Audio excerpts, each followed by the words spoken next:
2-story condo, B&B. 4 bath, 1 me, no key, like I did a B&E. B&Me so good, so hood, so not worried about it. 250,000 new views. Hey guys, Mark the Mentor here, back with another video. We are in a recession, guys. We are in a recession, and peak season is upon us. And I've been talking about this for a minute now, especially in my live streams.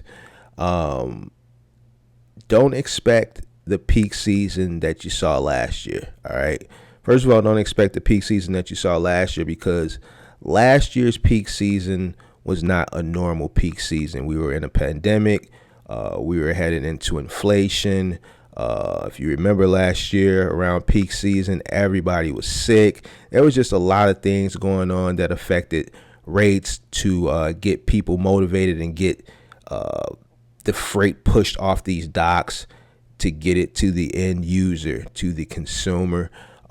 So those pandemic rates are not the normal rates that you would see during a normal traditional peak season. And this is basically for all the people who jumped into the game last year and you guys had your first peak season. First peak season was last year, 2021. Those rates weren't normal peak season rates. I'm calling it, and I've been saying this on my live streams. Don't expect a traditional peak season. Obviously, it's going to be busy because it will be the holidays. Not saying that everybody's out here struggling and broke and the economy is just messing up everybody. No, there's still some people with money. There's still going to be people Christmas shopping and putting things and toys and stuff under the tree. But it's probably going to be slightly lower than what we normally expect. All right. So there's some news out. There's some numbers that are out, and these numbers may surprise you. The Q2 numbers and the uncertainty in which e-commerce is at right now and where it's headed. So let's take a look at it. All right. So varied Q2 results suggest uncertainty in the e-commerce future. All right. So this article is talking about a couple well-known retailers that obviously also dibble in e-commerce. So we're going to get into this article. There's going to be some numbers here. Some of the numbers will probably surprise you. We'll break them down, and then I'll go over each in detail. All right, so following the close of Q2, e-commerce has seen staggering growth across much of the industry, but that may not be cause for concern. Major players in online sales like Walmart saw a hugely successful second quarter, but that success isn't being replicated by some other key retailers. According to the Department of Commerce, Q2 e-commerce sales increased 2.7% to $257.3 billion since Q1 of 2022. Currently, year-to-date growth appears to be slowing as compared to the dramatic rise seen during the height of the pandemic. Let's scroll through this here. What we saw was a leveling off, Matthew said. Last year, 2021, for the first time in a long time, we actually saw negative growth in e-commerce. Across the board, increases in online sales during the height of the pandemic. Retailers are seeing dramatically different results at the end of Q2. All right, let's look at these numbers. Walmart reported a 12% and 18% e-commerce growth on a 2-year stack. Target reported continuing growth in digital sales at 9%. Best Buy reported a 28% decrease in online sales. E-retailer Wayfair reported a 24.1% decrease in active consumer base.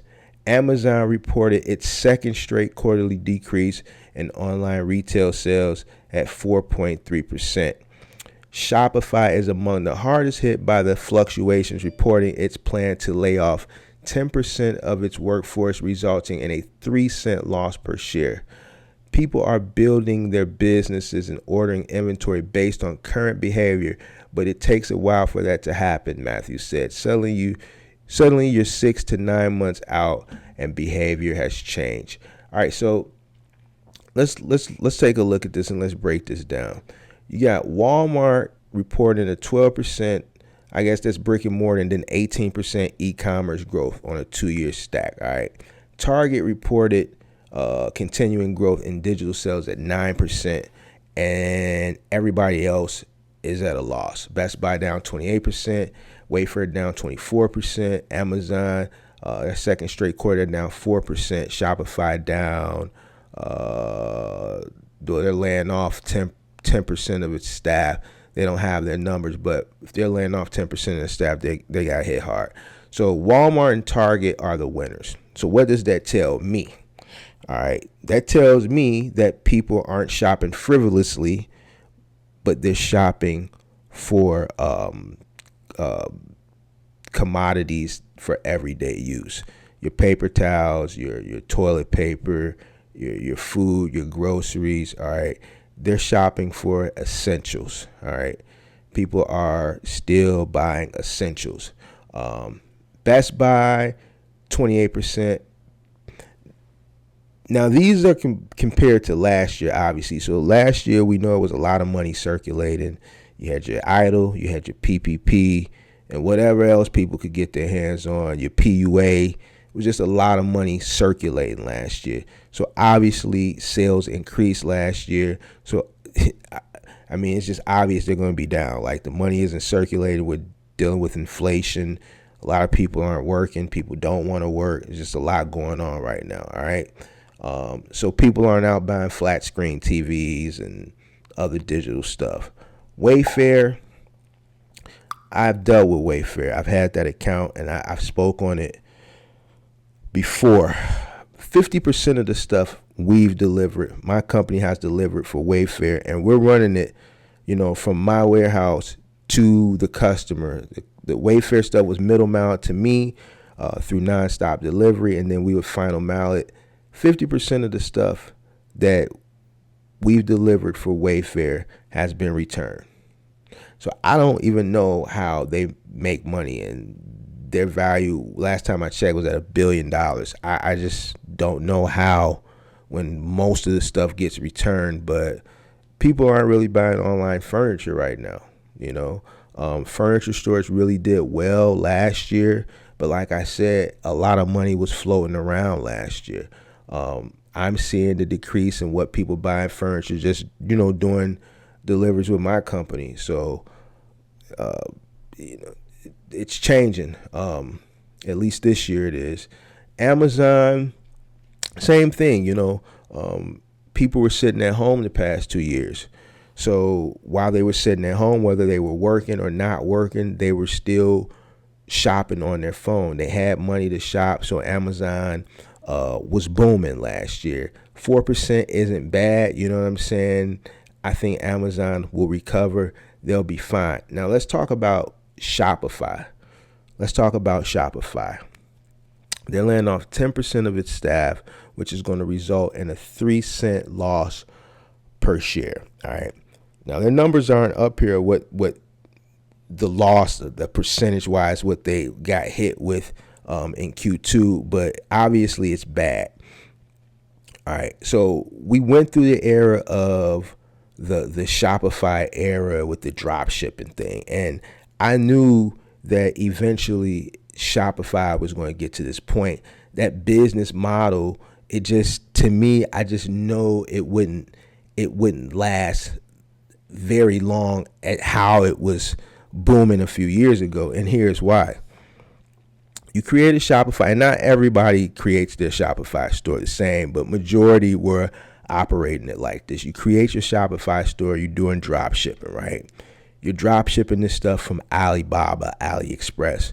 So it's coming from China, right? The turnaround time. Most people that will order on people's Shopify stores, you're waiting 15, 30, 45 days. Sometimes you wouldn't even get the stuff. It's getting caught up in customs. It's getting lost in transit coming from China, right? Now, you have an Amazon seller, right, who's buying that same stuff that you're selling on your Amazon store, except they're not drop shipping it, all right? They're ordering a container or 2 containers or 3 containers. They're ordering thousands and thousands, if not millions of pieces. So they're getting it for a very small dollar amount per piece because they're ordering containers, right? So they order these containers, right? They go on a cargo ship. They get shipped over here, right? And they're fulfilling this stuff on Amazon. Amazon sends some 53 footers. They pick up the containers, right? They take them back to their fulfillment center. Now, this Amazon seller is selling these same items that a particular person would be drop shipping that stuff for on their Shopify store, except they're selling them on Amazon by volume. They're selling it for cheaper than the person who would sell it for on their Shopify store, and their turnaround time is like that. All right, you pushing this stuff and you're drop shipping it on your Shopify store, like I said, 15, 30, 45 days. If it got delivered at all, it didn't get caught up in customs, right? The Amazon seller that buys this stuff by the container is able to turn it around same day, next day, because Amazon's fulfilling it because they bought the container. So the product is here already. All right. So if you go on any person's Shopify store that's drop shipping stuff and you see an item and you go to Amazon, I guarantee you 98% of the time you can find that same item on Amazon, and it'll be on Amazon for a little bit cheaper, right? And you can get it a whole heck of a lot faster. So there was no way that the people who, and don't get me wrong here, there were a lot of early adapters in Shopify 2013, 2014, 2015 that got in early that became millionaires, right? And then once people saw them do it, everybody flocked to it. And then you got everybody trying to sell and drop ship these same products. But you got the Amazon sellers that are just buying the containers of it, waiting it out the month to when the stuff comes over here. Now they got millions of pieces that they can sell and beat out all the Shopify people. So that model was not going to last now that, these Amazon sellers are selling the same stuff on Amazon cheaper with a faster turnaround. Like, there are Shopify sellers that have their own products that they build stores out for. And there are some Shopify sellers that do drop ship from American manufacturers. But for the most part, these Shopify drop shippers were linked up with Alibaba, and the stuff was coming from China. So that's why Shopify is struggling. You know what I'm saying? So basically what we're seeing here is that people are buying essentials. A lot of people aren't shopping frivolously. They're saving their money for essential items, food, fuel, things that have been inflated within the past year. And with that being said, like I've been saying on the last few live streams, don't expect to have the same peak season as last year. I'm calling that 99-100%. Don't expect that. So for everybody that got into the game, the box truck industry last year, and got to dibble and dabble in peak season last year, that wasn't a normal peak season. All right, don't think that's what peak season looks like every year. That's not. All right, a traditional normal peak season, I don't think we're going to even have that. We are going to have a peak season. Don't get me wrong here. It's going to be a peak season, but I'm saying it's not going to be like what we normally see. Obviously the rates are going to be higher than what they are now. The volume is going to increase, but it's not going to be like what we would normally see in a traditional peak season. Numbers have been down for retailers all year, you know what I'm saying, except for the essentials, Walmart and your Targets. So, just be mindful of this going into the peak season. I've had people asking me, who have thought this out, like, man, is it worth me jumping in? I've gotten DMs, people asking me in comments, is it worth me jumping in to the industry for this peak season? Is it worth me adding another vehicle to make some extra money and take advantage of this peak season, I say, man, just be mindful. It all depends on what you're working on, the account you're working on, and just, have a solid game plan in place just in case things don't work out. We are in a recession. We are in a recession, and people are, they're being a little bit more mindful with their money compared to last year. So keep that in mind, make a solid business plan, and you should be fine. www.boxtruckcourses.com for your mentorship with me, Mark the Mentor. Follow me on Instagram, follow me on TikTok. Hit that subscribe button, hit that like button, hit that notification bell so you can stay up to date with all the upcoming videos. And I'm out. Go mode, show mode, showboat, rowboat, wave ride. Cool shorty, too naughty, pool party, wet for the face ride. Annie up, penny down, hand me down, thrift store, old drip. New money, too funny, old shorty, talk about, oh shit.